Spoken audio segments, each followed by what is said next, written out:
Hello guys, may yogurt, garlic mayo sauce. Yan, dinip ko dito yung fried pork. So, nag-prepare lang ako dito ng plain mayo. And then, Greek yogurt. And then, minix-mix ko lang siya. Then, nag-add ako dito ng grated garlic. Ayan guys. Mix-mix mo lang siya. Tapos, nag-add lang ako dito ng ground black pepper. Ganun lang kasimple. Pero mas masarap pag nilagayan mo tong pickles, guys. Naubusan lang ako ng pickles. Tapos, eto na siya. Ayan. Pwede mo na isawsa yun sa any meat. Tapos, nag-prepare lang dito ng sliced tin pork. And then, season with salt and pepper. And then, flour lang. Hindi ako gumagamit ng breading, guys. Kasi medyo mataas ang sodium nun.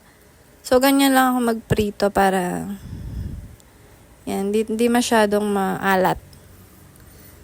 Then, pagtapos na-fried na siya guys. Ganun lang kasimple. Ito na siya. So na sa ating yogurt, mayo,